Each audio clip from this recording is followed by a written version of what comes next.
자, 이제 오늘서부터 이제 무기 분석 들어갈 거고, 보통은 이제 오전에 그냥 무기하고, 오후에 분석하고 뭐 이런 식으로 갈게요. 그래서 그런 식으로 진행이 될 거고, 무기화 같은 경우에 있어서는 계속 얘기를 하지만,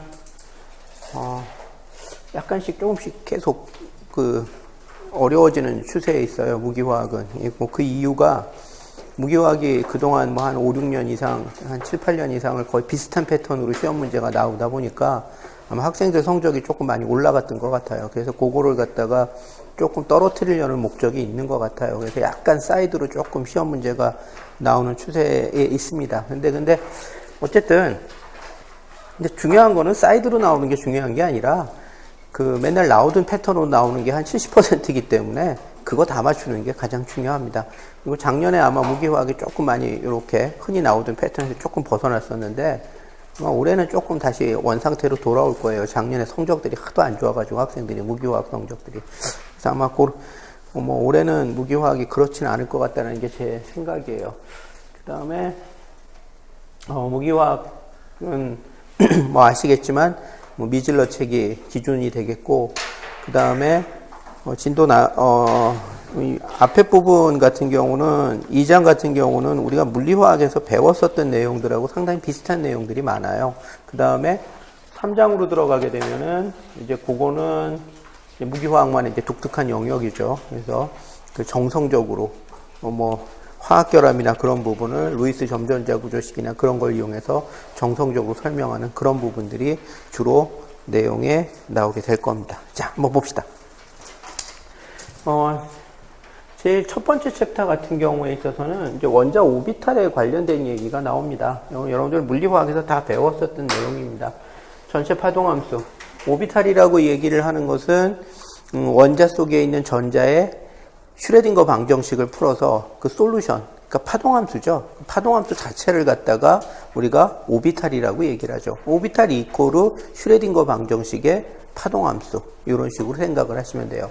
근데 그 오비탈은 우리가 여러분들이 물리화학에서 배웠겠지만 극좌표계를 주로 사용을 하죠. 이런 식의 직교좌표계, XYZ를 가지고 입자의 위치를 나타내는 직교좌표계를 사용하는 경우에 있어서는 직교좌표계 같은 경우를 사용을 하게 되면은 식이 굉장히 많이 복잡해지죠. 식이 복잡해진다기보다는 솔루션을 해를 갖다가 얻어내기가 굉장히 어려워요. 그래서 어떻게 한다?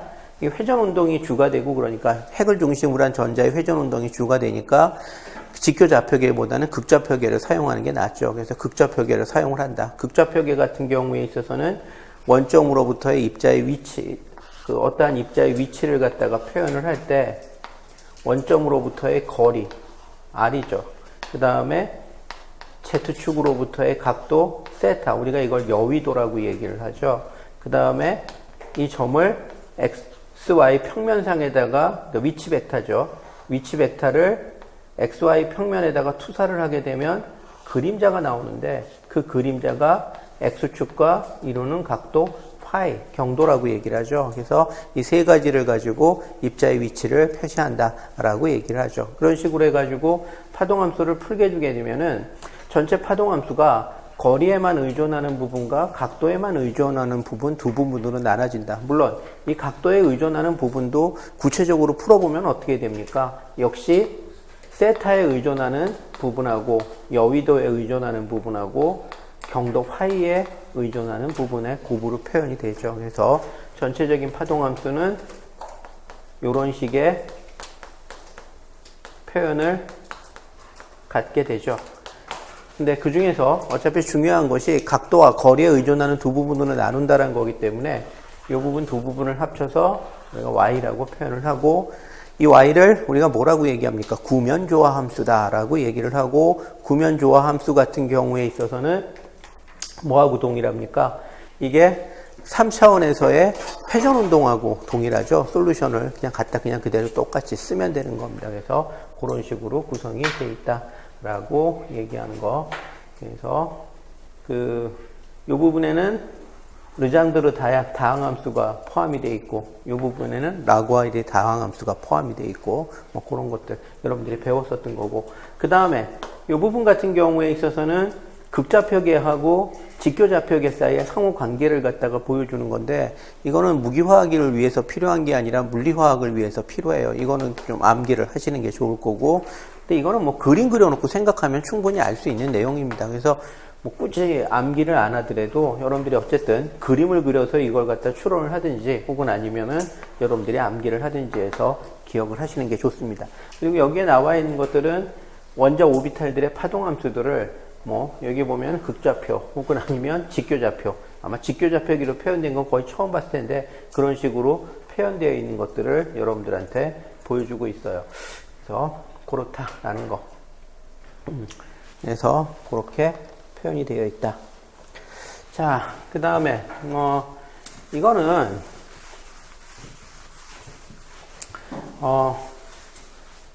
마디에 관련된 얘기인데, 이 마디에 관련된 얘기도 여러분들이 물리화학 할 때 배웠어요. 자, 마디라고 얘기하는 것은 파동함수가 제로가 되는 부분이죠. 근데 여러분들이 알다시피 파동함수를 방사 부분하고 그리고 각에 의존하는 부분으로 나누었을 때 파동함수의 방사 부분이 제로가 되는 부분을 갖다가 우리가 뭐라고 얘기를 합니까? 방사 부분에 존재하는 마디죠. 그래서 이거를 방사 마디라고 얘기를 한다. 그 다음에 파동함수의 각 부분이 제로가 되는 부분을 우리가 각마디라고 얘기를 한다. 자, 방사마디는 주로 뭐하고 상관관계를 갖고 있냐면 주양자수하고 아주 밀접한 관련을 갖고 있어요. 일반적으로 같은 종류의 오비탈에서 주양자수가 증가하면 방사마디의 숫자가 하나씩 증가하는 식으로 나타나죠. 반면에 이 각마디는 주양자수하고는 상관이 없어요. 주로 뭐하고 상관관계를 갖는다? 오비탈의 종류하고 상관관계를 갖는다. 오비탈의 종류라고 얘기를 했을 때 이게 S오비탈이냐, P오비탈이냐, D오비탈이냐 그런 것과 관계를 갖는다는 얘기예요. 그래서 모든 종류의 S오비탈 같은 경우에 있어서는 그게 1S든 2S든 상관없이 각마디의 숫자가 전부 0개예요. 그 다음에 P오비탈 같은 경우에 있어서는 그게 2P든 3P든 4P든 상관없이 각마디의 숫자가 전부 1개입니다. 그 다음에 D오비탈 같은 경우에 있어서는 그게 3D든 4D든 상관없이 각마디의 숫자가 2개입니다. 그래서 일반적으로 이 각마디의 숫자는 뭐하고 동일하냐면은 그 오비탈의 각운동량 양자수가 곧 각마디의 숫자하고 똑같아요. 예를 들어서 S오비탈 같은 경우에 있어서는 L은 이코르 0에 해당이 되는 그 각운동량 양자수를 갖고 있죠. 그 다음에 P오비탈 같은 경우는 L은 이코르 1에 해당되는 그 각운동량 양자수를 갖고 있고, D오비탈 같은 경우는 L은 이코르 2에 해당되는 각운동량 양자수를 갖고 있죠. 비교를 해보면 각마디의 숫자하고 각운동량 양자수의 숫자가 똑같다라는 것을 알고 있어요. 그래서 이거는 그러니까 정확히 얘기하면 각 마디의 숫자가 아니라 마디 평면의 숫자를 갖다가 얘기를 하는 거죠. 각 마디 평면의 숫자를 갖다가 얘기를 하는 겁니다. S오비탈 같은 경우는 전체적으로 원형이니까 각 마디가 존재할 수가 없게 되는 거고, 그 다음에 P오비탈 같은 경우에 있어서는 일반적인 형태를 갖다가 우리가 그릴 때 이런 식으로 많이 표현을 하죠. 이런 식으로. 그러면은 요 가운데 요 원점을 포함하고 있는 이 면이 뭐에 해당이 된다? 마디 평면에 해당이 되는 거죠. 우리가 예전에서도 얘기를 했었지만 PX 오비탈 같은 경우는 형태가 어떻게 표현이 돼요? 거리 아래만 의존하는 부분과 그 다음에 X의 고배 형태로 표현이 되죠. 따라서 이것이 제로가 되는 포인트는 어떻게 되는 거죠? X는 이코르 0. X는 이코르 0이라는 조건을 만족하는 모든 점들을 다 연결을 하면은 이거는 뭐에 해당이 된다? YZ 평면에 해당이 된다. 그래서 한 개의 무슨 평면? 마디 평면을 갖는다라는 식의 얘기가 되는 겁니다. 그래서 PX는 YZ 평면을 마디 평면을 갖고 PY는 XZ가 마디 평면에 해당이 되겠고 PZ는 XY 평면이 그 마디 평면에 해당이 되겠죠. 그래서 그런 식으로 이런 것들이 이제 마디 평면의 개념이다. 자, 그 다음에 D오비탈 같은 경우에 가장 일반적으로 표현되는 형태가 dx제곱 마이너스 y제곱 오비탈.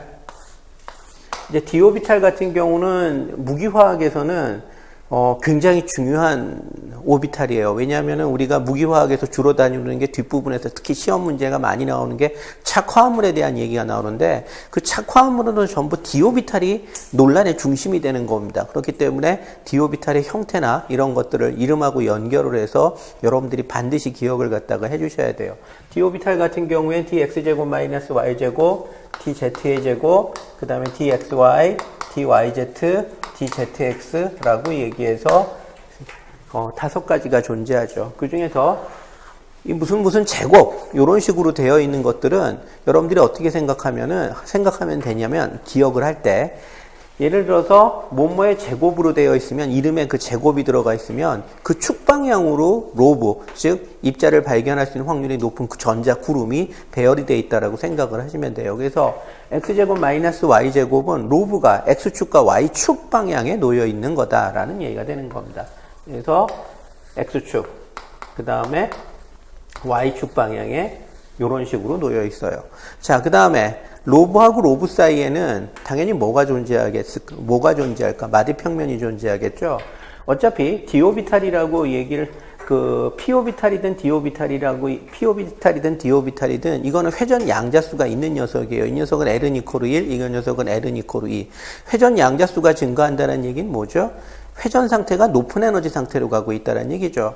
회전을 하고 있는데 이런 식으로 회전을 하고 있는데 전자는 이런 식으로 회전을 하고 있는데 회전 상태가 높은 상태로 가요. 그러면 회전하는 경로상에서 마디의 숫자가 늘어나겠죠. 그래서 얘가 이런 식으로 회전할 때는 마디 평면을 하나만 만나게 돼요. 근데 얘가 이런 식으로 운동을 하고 있을 때 마디 평면을 몇 개를 만나게 될까? 2개를 만나게 되겠죠. 그 2개가 하나가 더 늘어나니까 어떤 식으로 지나가느냐?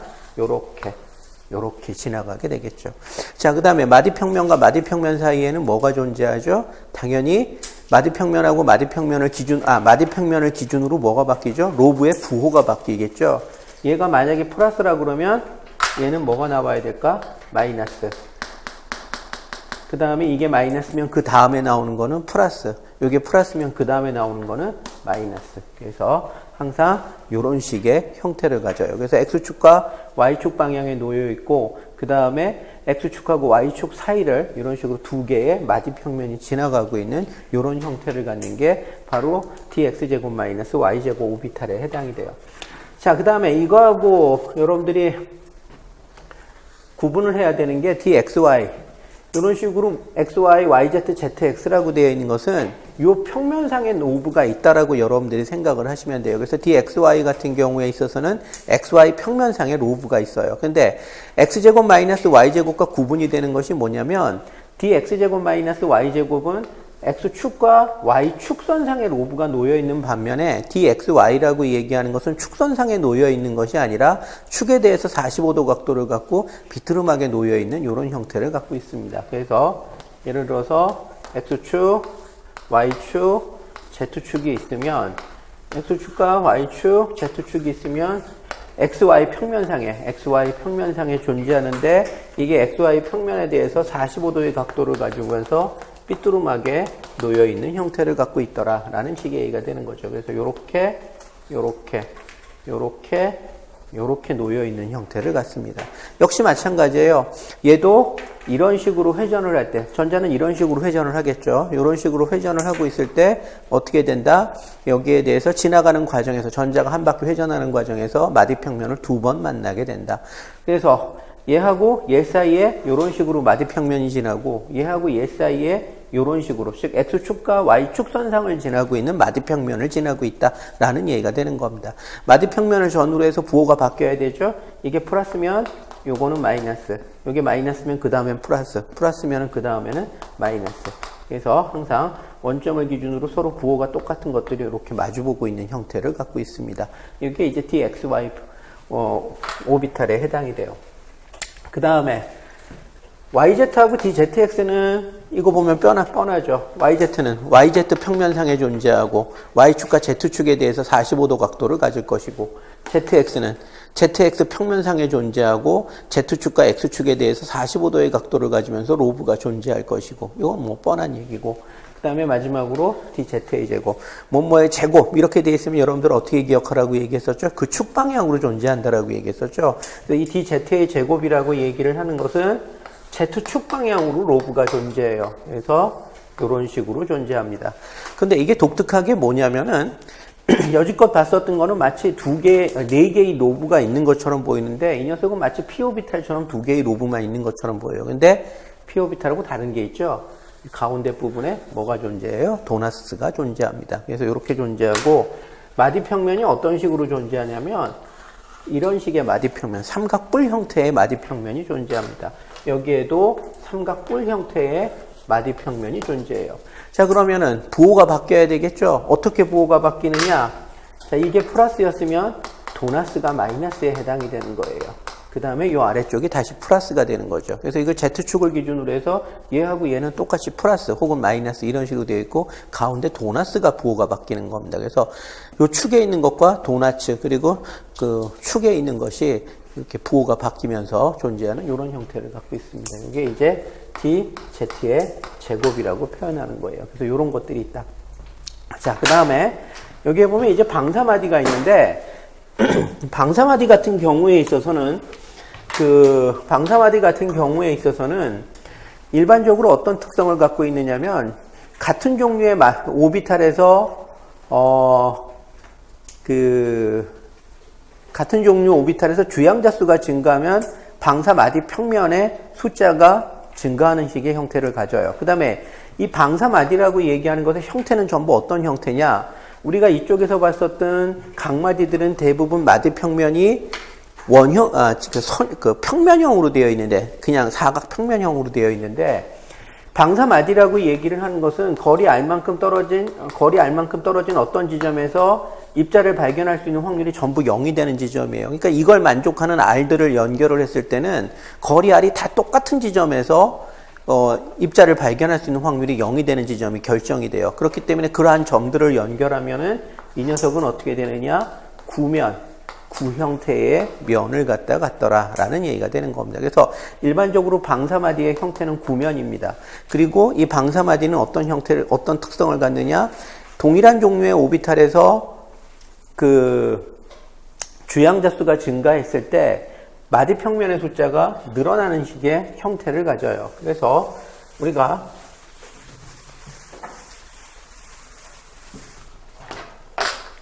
와네스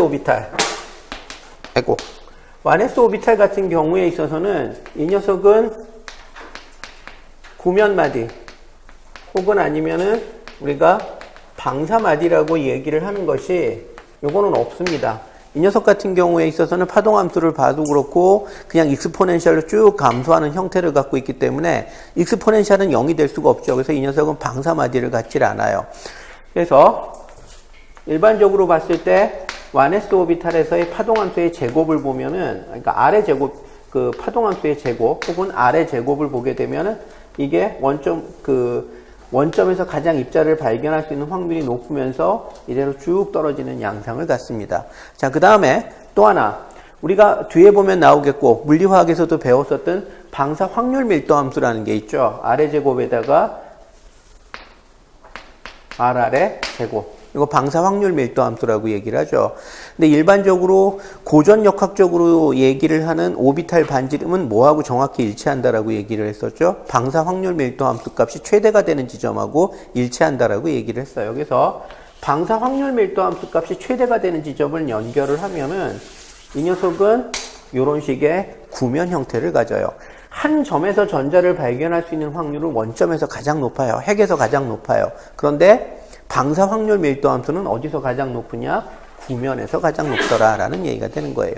S오비탈 같은 경우에 있어서는 방사 확률 밀도 함수를 어떻게도 표현한다라고 얘기했었죠? 4파의 R의 제곱에다가 푸사이의 제곱으로도 표현한다라고 얘기했었죠. 이 푸사이는 R의 제곱 곱하기 푸사이는 R에다가 Y를 곱한 거죠. 그래서 어쨌든 이런 식으로도 표현이 되는데 지금 이 녀석 같은 경우에 있어서 보면은 요게 이제 푸사이의 제곱이에요. 그런데 R의 제곱이 어떤 식으로 올라가죠? 이런 식으로 상승을 하죠. 따라서 4파이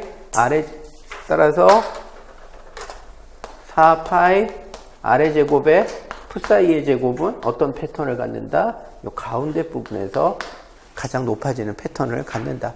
예를 들어서 수소 원자 같은 경우에 1s 오비탈에서 이게 가장 극대화가 되는 지점이 어디죠? 우리가 흔히 얘기하는 보호 반지름에 해당이 되는 부분이죠. 보호의 원자 모형에 의해서 결정이 된 K 껍질의 반지름, 그리고 실험적으로 결정된 수소 원자 반지름, 그것과 일치하는 것을 보호 반지름이라고 얘기를 하죠. 그래서 이 부분, 바로 이 보호 반지름에 해당되는 부분들을 쫙 연결을 하게 되면은 그게 우리가 흔히 얘기하는 오비탈의 형태가 되는 거예요. 그래서 1s 오비탈은 한 점의 측면에서 봤을 때 가장 입자를 발견할 수 있는 확률은 당연히 핵입니다. 왜? 핵이 인력을 가장 많이 받고 있는 지역이고 당연히 전자를 핵 쪽으로 많이 끌어가겠죠. 그래서 핵에서 입자를 발견할 수 있는 확률이 가장 높아요. 근데 그거는 핵의 표면적은 어떻게 됩니까? 한 포인트죠. 표면적이 없어요. 그렇기 때문에 방사 확률 밀도 함수의 의미에서 봤을 때는 그렇게 큰 값을 갖지는 않는다라는 얘기가 되는 겁니다. 그래서 표면적은 R의 제곱으로 증가하고 그 다음에 한 점에서 전자를 발견할 수 있는 확률은 익스포넨셜로 감소하고, 그러다 보면 둘이 교차되는 어떤 지점에서 그 둘의 곱이 최대가 되는 지점이 있는데, 구 껍질 전체적으로 봤을 때 전자의 총량이 가장 높은 지점, 이 부분이 우리가 흔히 얘기하는 오비탈 반지름에 해당이 되는 부분이다. 그래서 이런 식으로 표현을 갖다가 할 수 있을 것이다 라는 식의 얘기가 되는 겁니다. 그래서 그거를 보시면 되는 거고, 자, 이 녀석을 갖다가 이제 내가 2s 오비탈로 올렸어요. 그랬을 때 파동함수가 어떻게 되는지 한번 봅시다. 여기가 R이고 여기가 파동함수의 제곱입니다. 2s 오비탈로 올리게 되면은 이 녀석의 형태가 어떻게 되느냐면은 요렇게 요런 형태를 갖다가 갖게 되더라 라는 얘기가 되는 겁니다. 즉 특정한 거리만큼 떨어진 지점에서 뭐가 존재한다? 입자를 발견할 수 있는 확률이 제로가 되는 지점이 존재하게 되더라 라는 얘기가 얘기하는 거예요. 그래서 이 부분을 우리가 뭐라고 얘기를 하느냐면 방사마디다라고 얘기를 해요. 파동함수의 방사 부분에서 제로가 되는 부분이라는 얘기가 되는 거죠. 그래서 이 부분을 방사마디라고 얘기를 합니다. 자, 요거를 그림으로 표현을 해주면은 이렇게 되는 거죠. 자, 요 특정한 지점에서 입자를 발견할 수 있는 확률이 최대가 되겠죠. 그래서 그 최대가 되는 지점끼리 연결을 하면은 여기 가서 구면이 하나가 존재해요. 그리고 일정한 거리만큼 떨어진 지점에 입자를 발견할 수 있는 확률이 제로인 부분이 하나가 존재합니다. 마디평면이 되는 거죠. 구면의 마디평면. 그리고 그 바깥에 다시 입자를 발견할 수 있는 확률이 더 높은 지점이 이런 식으로 존재하게 되는 형태예요. 그래서 앞에서 이걸 잘라서 보게 되면은 입자를 발견할 수 있는 확률이 높은 지점, 그 다음에 입자를 발견할 수 있는 확률이 제로가 되는 지점, 다시 입자를 발견할 수 있는 확률이 높은 지점, 이런 식의 형태를 갖게 된다라는 얘기가 되는 겁니다. 그래서 이게 2s의 형태예요. 그래서 1s에서 2s로 들어가면서 뭐가 증가한다? 방사마디의 숫자가 하나가 증가하게 된다라는 얘기가 되는 거죠.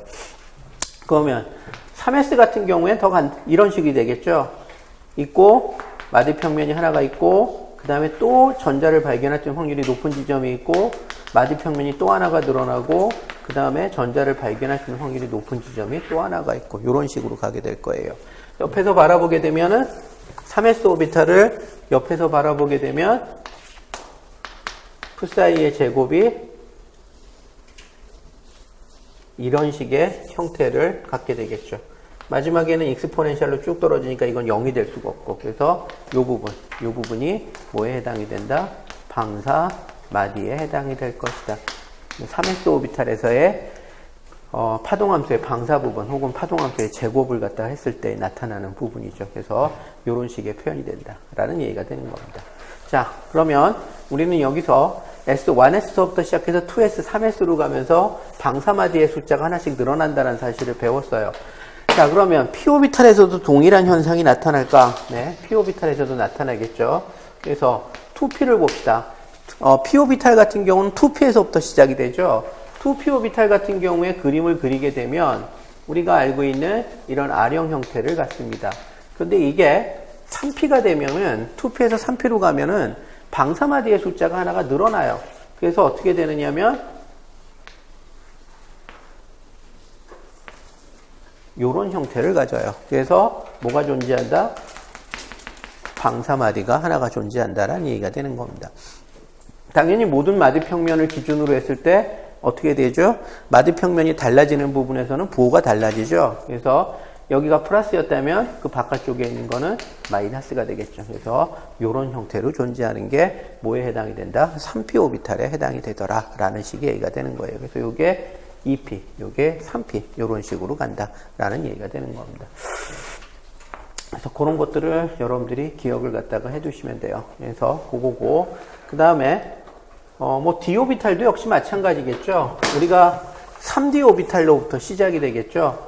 3d 오비탈, 3d x제곱 마이너스 y제곱 오비탈이라고 얘기를 하면 아까 얘기했었던 것처럼 이런 식의 형태를 갖고 있는데, 이게 똑같이 4d 오비탈로 가게 되면은 어떻게 되느냐? 각마디 두 개에다가 방사마디 하나를 추가로 갖겠죠. 그래서 이게 형태가 이런 형태를 갖게 될 거다라는 식의 얘기가 되는 겁니다. 항상 그러하듯이 이게 구면마디가 됐든 혹은 여기서처럼 각마디가 됐든지 간에, 마디 평면이 됐든지 간에 평면과 평면을 기준으로 해서 평면의 좌우에서는 부호가 달라져야 되죠. 구면마디에서도 역시 마찬가지, 방사마디에서도 역시 마찬가지라는 얘기예요. 여기하고 여기가 가면서 부호가 달라져야 되죠. 여기서 일로 가면서 부호가 달라져야 되죠. 여기서 일로 가면서 부호가 달라져야 되죠. 그래서 이런 식의 패턴을 갖는 거예요. 그래서 요게 이제 방사마디에 해당이 되고, 요렇게 지나가고 요렇게 지나가는 게 각마디에 해당이 되겠죠. 그래서 모든 d 오비탈이 그러듯이 각마디 2개, 그 다음에 3d에서 4d로 가면서 주양자 수가 증가하면서 방사마디의 숫자가 하나가 늘어나죠. 그래서 이렇게 된다. 자, 이걸 정리를 해서 여러분들이 이런 숫자들을 기억을 하시면 좋습니다. 그래서 마디의 총수는 항상 주양자 수하고 상관관계를 갖는다. n-1개다. 자, 그 다음에 그 중에서 각마디 평면 무엇과 같다? 각운동량 양자수와 똑같다. 그래서 모든 s-오비탈은 각마디가 없고, 그 다음에 모든 p-오비탈은 각마디가 하나고, 모든 d-오비탈은 각마디가 2개고, 그러면 방사마디의 숫자는 어떻게 되겠느냐? 마디의 총수에서 각마디의 개수를 빼주게 되면 그것이 나머지가 방사마디의 숫자에 해당이 되는 거죠. 그래서 이런 식의 숫자를 갖는다. 네, 이거 기억하세요. 혹시 시험 문제가 요즘 계속 사이드를 타고 있기 때문에 이런 거 가지고도 별거 아닌 거 가지고도 시험 문제가 나올 수 있으니까 여러분들이 좀 기억을 하시는 게 좋겠어요. 그래서 그거 기억하시고, 자, 여기에는 그냥 여러분들이 물리화학에서도 봤었던 그 그림들, 지금 여기에 나오는 게 방사형 확률 밀도함수, 방사 확률 밀도 함수, 레디얼 디스트리뷰션 펑션이라고 얘기하죠. 그 레디얼 디스트리뷰션 펑션을 갖다가 여기다 갖다 그림을 갖다 그려준 겁니다. 여기 레디얼 디스트리뷰션 펑션에 해당이 되는 거고. 자, 그 다음에 이거죠. 그 다음에 여기 잘못 썼네. 이거는 지우세요. 이거는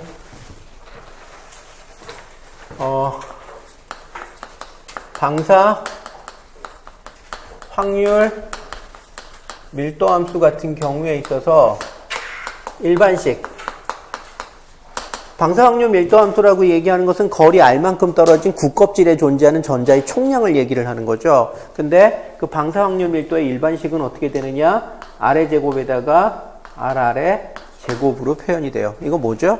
파동함수의 방사상 부분에 해당이 되는 거죠. 전체 파동함수가 아니라 파동함수의 방사상 부분의 제곱에다가 거기다가 R의 제곱을 곱하게 되면은 그것이 거리 R만큼 떨어진 지점에서 입자를 발견할 수 있는 확률에 해당이 된다라고 얘기를 했었고, 이건 일반식이고, 그 중에서 구형 대칭을 갖는 녀석, 구형 대칭을 갖는 녀석은 각도에 따라서 값이 달라지지 않는 녀석을 얘기하죠. S-오비탈을 얘기를 하는데, S-오비탈 같은 경우는 요거보다 조금 쉬운 형태로도 표현이 될 수가 있어요. 4파이 R의 제곱에 푸사이의 제곱입니다. 여기서 푸사이는 R 곱하기 Y로 표현이 되는 거죠. R만 가지고 표현이 되는 게 아니라 Y로도 표현이 되는 겁니다. 근데 이거하고 이거는 이거는 S 오비탈, P 오비탈, D 오비탈을 가리지 않고 모두 쓸 수 있는 경우에 해당이 되는 거고, 이거는 그 중에서 S 오비탈에 해당되는 거고, 요 일반식을 가지고 S 오비탈에다 적용을 시키면 이런 형태를 얻을 수 있다라는 식의 얘기가 되는 겁니다. 그래서 두 가지 형태. 그리고 이것들이 의미하는 바 앞서서도 얘기를 했지만 거리 R만큼 떨어져 있는 구껍질에 존재하는 전자의 총량을 상징하는 것이다라는 거. 그런 것들을 여러분들이 기억을 해주시면 될 것 같아요.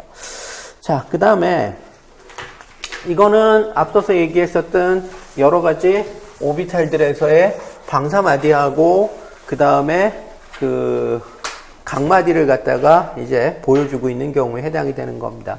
지금 이 녀석 같은 경우에 보면 점선으로 표현이 된 부분들 있죠. 점선으로 표현된 부분들이 이제 로드 마디에 해당이 되는 부분들을 갖다가 이제 얘기를 하는데, 지금 이 녀석 같은 경우가 여러분들이 보면 뭐가 되겠어요? 형태가 어떻게 되죠? 각마디 하나를 갖고 있고 방사마디를 하나를 갖고 있죠. 그러니까 지금 이 녀석은 뭐에 해당이 된다? 3p 오비탈에 해당이 된다. 그래서 여러분들이 보면은 알 수가 있어야 되겠죠. 방사마디가 있고 각마디가 하나 있다. 일단 각마디가 하나가 있으니까 p 오비탈이고, 각마디가 두 개가 있으면 d 오비탈이겠죠. 근데 이건 각마디 하나 있잖아. p 오비탈이고, 그 다음에 방사마디를 하나를 갖고 있죠. 그러니까 3p 오비탈이고. 자, 그 다음에 지금 이 녀석 같은 경우에 있어서는 그림이 확실하지 않은데, 지금 이 녀석 같은 경우에 있어서는 요쪽이 X축이고 요게 Y축이죠. X축과 Y축선상에 로브가 존재하고 있고 그 사이를 갖다가 각마디가 지나가고 있죠. 그리고 방사마디는 보이지 않죠. 그러니까 이게 뭐에 해당이 돼요? dx제곱 마이너스 y제곱, 그 중에서도 3d에 해당이 되겠죠. 방사마디가 존재하지 않으니까. 자, 그 다음에 지금 이쪽에 있는 녀석 같은 경우에 있어서는 어떻게 되어 있어요? 이게 Z축선상에 있죠. Z축선상에 로브가 존재하고 있죠. 그러면서 뭐가 없습니까? 여기에는 방사마디가 없죠. 그러니까 3dZ의 제곱이에요. 여러분들 여기에 보이고 있는 이게 뭐죠? 이게 바로 도나츠입니다. 이렇게 연결되면 이게 도나츠에 해당이 되는 거죠. 그 다음에 아까도 얘기를 했었던 것처럼 도나츠하고 Z축선상에 존재하는 로브 사이에 이런 식의 마디평면이 존재한다라고 얘기했었죠.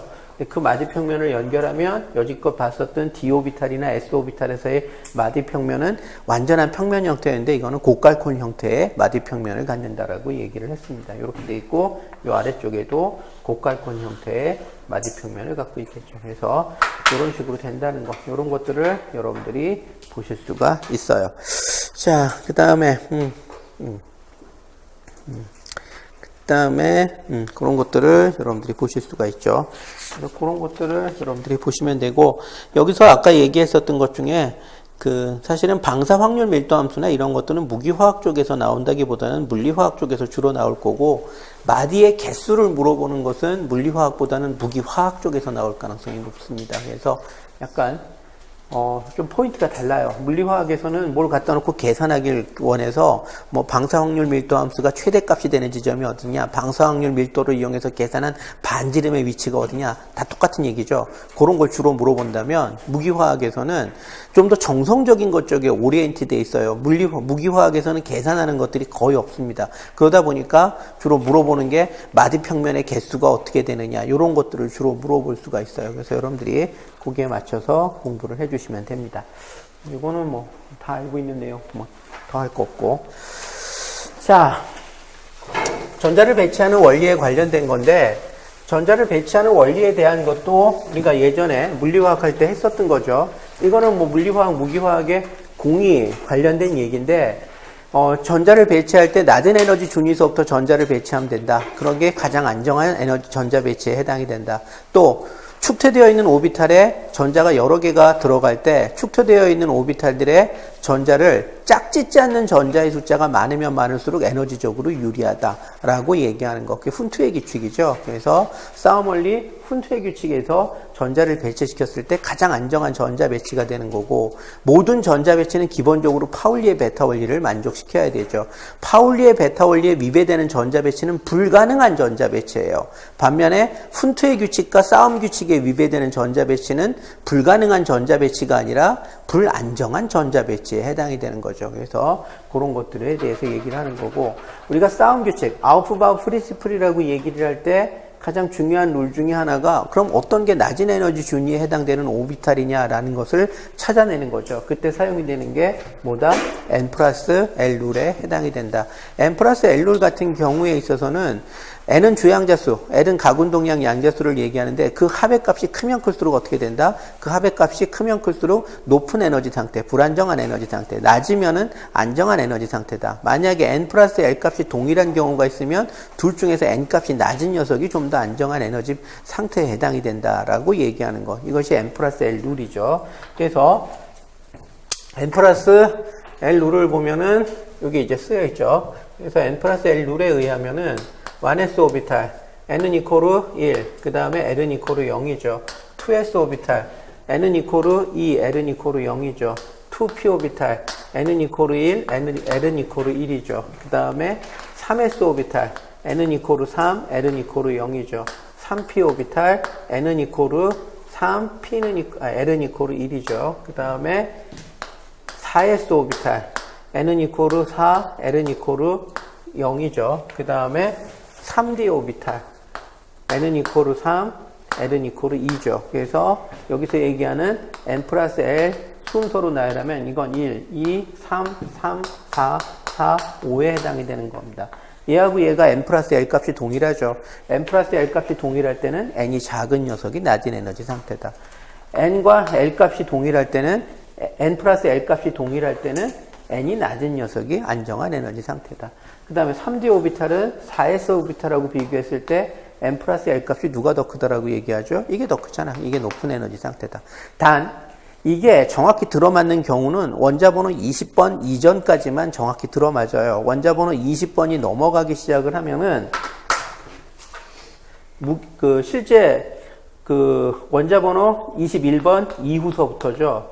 원자번호 21번서부터는 이게 순서가 뒤집힙니다. 그래서 3S, 3P, 3D, 그 다음에 4S 이런 식의 순서를 가져요. 원자번호 20번 이후서부터는.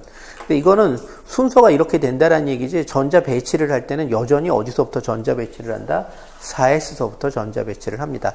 에너지 준위 순서는 뒤집힘에도 불구하고 전자 배치는 여전히 n 플러스 l 룰 규칙에 따라서 여기서부터 먼저 전자 배치를 한다라는 얘기예요. 그래서 에너지 준위가 뒤집히는 거하고 그 다음에 전자 배치 순서하고는 또 좀 별개의 문제예요. 그래서 전자 배치를 할 때는 여전히 어디서부터 전자 배치를 한다? 4S서부터 전자 배치를 한다라는 얘기가 되는 겁니다. 예를 들어서 스칸디듰 원자번호 21번이죠. 전자 배치를 할 때 1s2, 2s2, 2p6, 그 다음에 3s2, 3p6 하고 난 다음에 에너지 준위 자체는 4s 오비탈이 더 높아요. 근데 전자 배치도 어디서부터 한다? 4s서부터 전자 배치를 해요. 그래서 4s2, 3d, 1 이런 식으로. 그런데 누가 오비탈로 따졌을 때 누가 더 에너지가 안정하냐를 얘기했을 때는 이거보다 이게 더 안정합니다. 그런데 이상하게 전자 배치를 할 때는 여전히 n 플러스 l 룰에 따라서 4s서부터 전자 배치를 이런 식으로 시켜 나갑니다. 그래서 그게 조금 그렇다라는 거. 그래서 그런 것들을 기억을 해 주시면 돼요.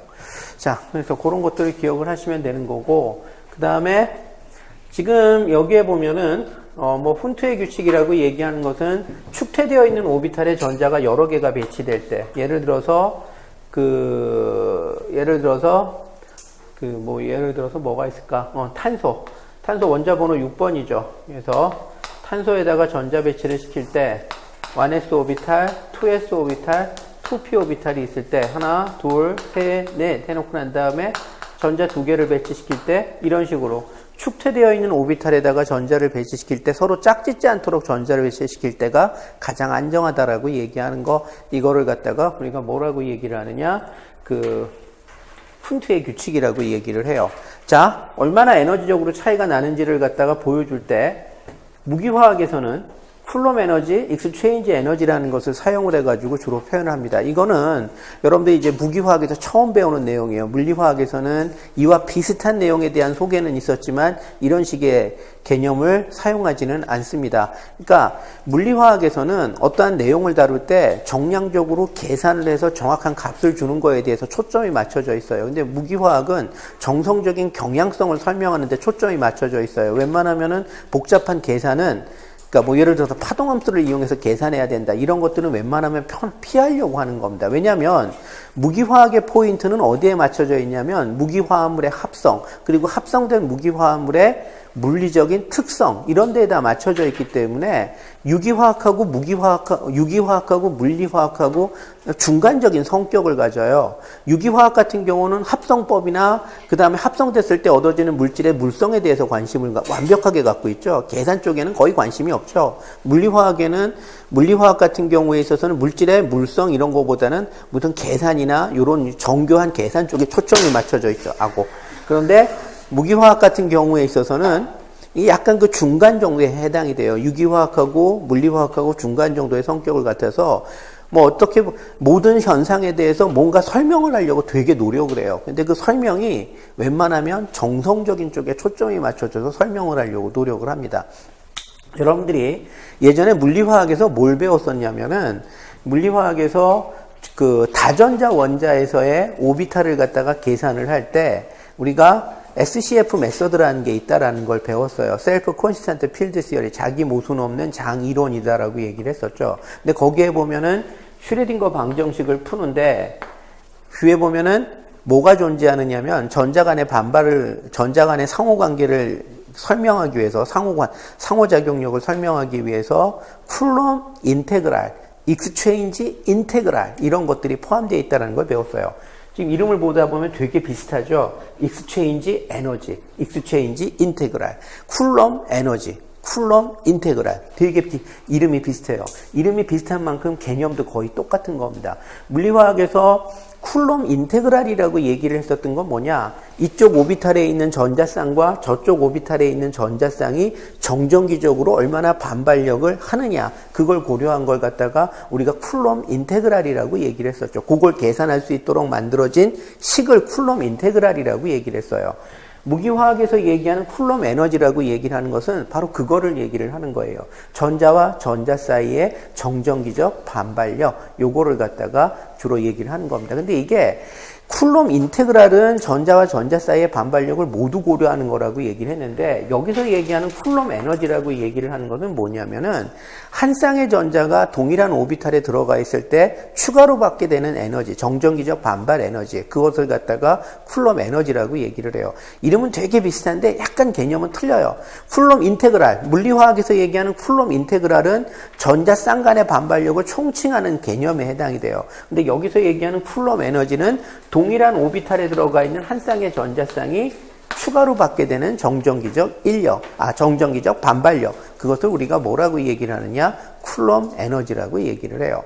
자, 그 다음에 여러분들이 물리화학에서 배웠었던 익스체인지 인테그랄이라고 얘기를 하는 것은 뭐냐면, 서로 동일한 스핀을 갖는 전자들 사이에는 같은 위치에서 겹칠 수 있는 확률이 없죠. 그렇기 때문에 우리가 쿨럼 인테그랄만 고려를 하면은 전자의 에너지가 좀 과잉 계산되는 부분이 있어요. 그래서 과잉으로 계산되는 전자의 에너지를 보정해주기 위해서 빼주는 값, 그것을 갖다가 우리가 익스체인지 인테그랄이라고 얘기를 하죠. 동일한 전자와 전자가 같은 위치에서 겹칠 수 없다라는 사실 때문에 그런 부분에 의해서 에너지적으로 추가로 안정화되는 부분이 있는데, 그걸 보정해주는 부분을 익스체인지 인테그랄이라고 얘기를 했어요.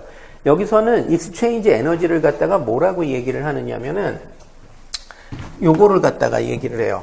자, 서로 다른 오비탈, 축퇴되어 있는 어떠한 오비탈에 어떤 경우는 전자가 이렇게 되어 있고 어떤 경우는 전자가 이렇게 되어 있다. 그러면 전자가 이렇게 들어있는 경우하고 이렇게 들어있는 경우에 둘 중에 누가 더 에너지적으로 안정하겠느냐? 이게 더 에너지적으로 안정하다는 얘기예요. 이것도 역시 약간 물리화학 개념을 갖다 착용을 한 거죠. 얘하고 얘는 스핀이 같으니까 같은 위치에서 겹칠 수 있는 확률이 상대적으로 떨어진다. 따라서 상대적으로 안정화되는 효과가 있을 것이다 라는 얘기가 되는 겁니다. 그래서 얘하고 얘를 비교했을 때 얘가 추가로 안정화되는 효과를 갖다가 우리가 뭐라고 얘기하느냐? 익스체인지 에너지라고 얘기를 해요. 이것도 익스체인지 인테그랄하고 굉장히 비슷한 개념이긴 한데 또 정확히 같지는 않아요. 그래서 이게 이름은 상당히 비슷하고 개념도 상당히 유사한데 또 완벽하게 호환이 되는 그런 개념은 아닙니다. 어쨌든 여러분들이 기억을 하셔야 되는 게 뭐냐면, 쿨럼 에너지라고 여기서 얘기하는 쿨럼 에너지라고 얘기하는 것은 동일한 오비탈에 한 쌍의 전자가 있음으로써 추가로 불안정해지는 정도. 그 다음에 또 익스체인지 인테그랄이라고 얘기를 하는 것은 뭐냐면 그 전자가 서로 다른 오비탈에 들어있는 상태에서 뭐가 동일한 상태? 스핀이 서로 동일한 상태일 때는 서로 겹칠 수가 없기 때문에 에너지적으로 추가적으로 안정해지는 효과, 그것을 우리가 뭐라고 얘기하느냐? 익스체인지 에너지라고 얘기를 한다는 얘기예요. 쿨롬 에너지가 양수라면 익스체인지 에너지는 그걸 빼줘야 되는 값에 해당이 되니까 마이너스 값하고 동일한 효과를 갖다 가질 수가 있겠죠. 자, 여기에 그것을 보여주는 가장 대표적인 예가 나옵니다. 지금 여기에 보면은 요걸 기준으로 했을 때 얘는 한 쌍의 전자쌍이 모여 있죠. 그러니까 얘는 얼마만큼이 된다? 익스체인지 에너지만큼이 얘에 비해서 불안해진다라는 얘기가 되는 겁니다. 반면에 이 녀석은 지금 어떻게 되어 있죠? 같은 오비탈에 전자가 들어있지도 않을 뿐만 아니라 서로 다른 오비탈에 들어있는 두 전자도 어떻게 되어 있다? 상대적으로 그 짝이 아니지. 그 스핀이 같지 않죠. 동일 스핀을 갖고 있죠. 동일 스핀을 갖고 있으니까 이 녀석은 같은 지점에서 겹칠 수 있는 확률이 상대적으로 적고 추가로 에너지적으로 안정해지는 효과를 받겠죠. 그래서 얼마만큼 에너지가 안정해진다? 익스체인지 에너지만큼 안정해진다라는 얘기가 되는 거예요. 그럼 얘하고 얘 사이의 차이는 얼마에 해당이 된다? 그 파이 C 플러스 파이 E가 얘하고 얘 사이의 에너지 차이에 해당이 되는 거죠. 그래서 그런 식으로 표현을 갖다가 할 수가 있다라는 얘기가 되는 겁니다. 이제 무기화학에서 독특하게 사용하는 개념입니다. 자, 그러면 지금 우리가 전자가 이런 식으로 배열되어 있을 때 에너지를 갖다가 이제 한번 계산을 갖다가 해볼 거예요. 이게 어떤 식으로 에너지가 계산이 되느냐? 지금 이 녀석 같은 경우에 있어서는 한 쌍의 전자쌍이 짝을 이루고 있죠. 짝을 이루고 있는 한 쌍의 전자쌍마다 얼마만큼의 에너지가 불안정해진다라고 얘기했었죠. 쿨롬 에너지만큼이 에너지가 불안정해진다라고 얘기를 했어요. 자, 그 다음에 여기에는 업스핀이 몇 개가 있죠? 3개. 다운스핀이 몇 개가 있죠? 하나가 있죠. 그 중에서 다운스핀 같은 경우에 있어서는 익스체인지 에너지를 갖다가 기대할 수가 없어요. 익스체인지 에너지라고 얘기를 하는 것은 동일 스핀을 갖고 있는 전자들 사이에 의해서 발생이 되는 건데 이 녀석은 동일 스핀을 갖고 있는 녀석이 없죠. 그러니까 얘에 대해서는 익스체인지 에너지를 기대할 수가 없어요. 근데 우리는 여기서 3개의 전자, 요 전자, 요 전자, 요 전자에 대해서는 익스체인지 에너지를 기대를 할 수가 있죠. 업스핀이 3개가 있으니까. 자, 그런데 익스체인지 에너지는 어떤 거라고 얘기를 하고 있었죠? 그 동일 스핀을 갖고 있는 녀석이 자리바꿈을 할 수 있는 확률이 떨어짐으로써 자리바꿈을 할 수 있는 확률이, 그러니까 동일 스핀을 갖는 녀석이 같은 위치에 겹칠 수 있는 확률이 떨어짐으로써 에너지적으로 얼마나 추가적으로 안정해지느냐, 이제 그거를 갖다가 얘기를 한다라고 얘기를 했었죠. 자, 그러면은 지금 우리는 뭘 생각을 해야 되느냐면 이 3개의 전자가 있는데 어떻게 한 쌍을 갖다가 만들어내겠느냐, 한 쌍을 만들어내는 경우의 숫자를 생각을 해야 돼요. 요렇게 우리가 묶어서 한 쌍을 만들 수도 있고, 요렇게 묶어서 한 쌍을 만들 수 있고, 또한 요렇게 묶어서도 한 쌍을 만들 수 있죠. 그럼 한 쌍을 만들 수 있는 경우의 숫자가 어떻게 돼요? 여러분들이 고등학교 때 배웠었던 그 경우의 숫자 계산하는 방법 중에서 생각을 하면 돼요. 우리는 업스핀이 3개가 있는데 그 중에 짝 2개를 뽑아서 묶는 거죠. 그런 경우의 숫자는 어떻게 되죠? 3의 2에 해당이 되죠. 그러면 그 경우의 숫자는 어떻게 돼요? 3 곱하기 2 나누기 2 곱하기 1이니까 3이죠. 그래서 3이 여기에 쓰였어요. 업스핀 3개가 있는데 그 업스핀 3개가 둘씩 짝을 이룰 수 있는 경우의 숫자가 3가지가 있다라는 얘기가 되는 겁니다. 그래서 3파이 2가 얘의 익스체인지 에너지 안정성에 해당이 되는 겁니다. 그래서 파이 C가 쿨롬 에너지, 그 다음에 한 쌍의 전자쌍이 묶여 있으니까 1파이 C에 해당이 되는 쿨롬 에너지, 그 다음에 업스핀 3개가 서로 위치를 바꿀 수 있는 경우의 숫자가, 혹은 업스핀 3 중에서 둘씩 묶을 수 있는 경우의 숫자가 3가지가 존재하니까 3파이 2, 이런 식으로 우리가 표현할 수가 있다라는 식의 얘기가 되는 겁니다. 그래서 이것이 이러한 전자 배치를 갖고 있을 때 에너지에 해당이 된다라는 식의 얘기가 되는 겁니다. 자, 그 다음에 이 녀석 같은 경우에는 어떻게 될까? 지금 이 녀석 같은 경우에 있어서는 요게 한 쌍, 요게 한 쌍이니까 결과적으로 2파이C에 해당되는 쿨롬 에너지를 받겠죠. 그 다음에 익스체인지 에너지를 계산해 봅시다. 업스핀도 있고 다운스핀도 있죠. 업스핀이 몇 개가 있죠? 2개. 그러면 둘 중에서 2개를 뽑을 수 있는 경우, C2의 2죠. 이거는 뭐에 해당이 되죠? 하나에 해당이 되는 거죠. 그 다음에 다운스핀 몇 개 있죠? 2개 있죠. 그 중에서 2개에서 2개를 뽑는 경우 하나 있죠. 그럼 합이 얼마예요? 2에 해당이 되네. 그래서 업스핀에서 한 가지 경우, 다운스핀에서 한 가지 경우. 그래서 토탈, 업스핀, 다운스핀 토탈 해가지고 2에 해당되는 익스체인지 에너지를 가질 수가 있다라는 얘기가 되는 겁니다. 그래서 2가 나온 거예요. 그 다음에 여기 두 쌍 있죠? 그래서 여기에 2가 나오는 겁니다. 그래서 이런 식으로 계산을 하면서 우리가 특정한 전자 배치를 할 때 얼마만큼 나머지 다른 것들과 얘의 에너지가 실제 얼마인지를 갖다가 계산할 수가 있다라는 얘기가 되는 겁니다. 전자 배치상에서의 에너지를 이런 식으로 계산을 하는 거예요. 그러면은 예를 들어서 두 개를 비교를 해보는 거죠. 예를 들어서 내가 어떤 전자 배치가 예를 들어서 내가 예를 들어서 산소 원자의 전자 배치를 해요. 그러면 1s2, 2s2 해놓고 난 다음에 2p4에 해당이 되겠죠. 자, 이런 경우하고 또 다른 경우는 산소 원자가 있는데 전자 배치를 했을 때 이렇게 되어 있어요. 이런 식으로 전자 배치를 했을 때 당연히 여러분들은 이게 가장 안정한 전자 배치라는 사실을 알고 있어요. 이건 상대적으로 불안정한 전자 배치에 해당이 되겠죠. 둘의 에너지 차이가 얼마가 되느냐를 물어봤을 때 어떤 식으로 계산하면 돼요? 뭐 여기는 어차피 공통이니까 이거 계산할 필요는 없고 이 부분에 대해서 계산을 해보면은 지금 이 녀석 같은 경우에 있어서는 요거죠, 요거. 그래서 파이 C에다가 플러스 해놓고 난 다음에 3파이 2에 해당이 되겠죠. 반면에 이 녀석 같은 경우에 있어서는 어떻게 돼요? 이것도 파이 C에 해당되는 에너지를 갖고 있죠. 한 쌍을 짝을 이루고 있으니까. 자, 그 다음에 지금 이 녀석 같은 경우에 있어서는 어떻게 돼요? 지금 보면 업스핀이 몇 개죠? 업스핀이 2개 있고 다운스핀이 2개가 있죠. 그럼 업스핀이 2개가 있으면은 지금 이 녀석은 어떻게 돼요? 여기서 파이 V가 나오죠. 그 다음에 다운스핀이 2개가 있죠. 요거 다운스핀, 요거 다운스핀. 그럼 C2에 2 해가지고 1이 나오죠. 그래서 요게 1파이 2. 합이 얼마에 해당이 돼요? 2파이 2에 해당이 되는 겁니다. 그래서 이 녀석은 파이 C 플러스 2파이 2에 해당이 돼요. 그럼 얘하고 얘의 에너지 차이는 얼마만큼 차이가 난다? 1파이 2만큼 차이가 난다 라고 얘기를 할 수가 있는 거죠. 누가 더 안정한 거예요? 이게 더 안정한 거죠. 파이 C는 양수인 반면에 파이 2는 음수니까 3파이인 이 녀석이 2파이인 이 녀석보다 안정하다라는 얘기예요. 얼마만큼 에너지 차이를 갖는다? 파이 2만큼에 해당되는 에너지 차이를 갖는다라는 식의 얘기가 되는 겁니다. 무기화학은 이렇게 하는 거예요. 물리화학 같은 경우 이 똑같은 거를 어떻게 했겠어요? 네, 컴퓨터를 동원을 해서 계산을 해보면은 이만큼 에너지 차이가 난다. 뭐 컴퓨터 우리가 할 수도 없는데, 그러니까 뭐 그런 얘기를 갖다 하겠죠. 근데 무기화학에서는 이런 식으로 접근을 합니다. 자, 이런 것들은 한번 좀 봐줄 필요가 있고, 그 다음에 하다 보니까 벌써 또 1시간이 지났네.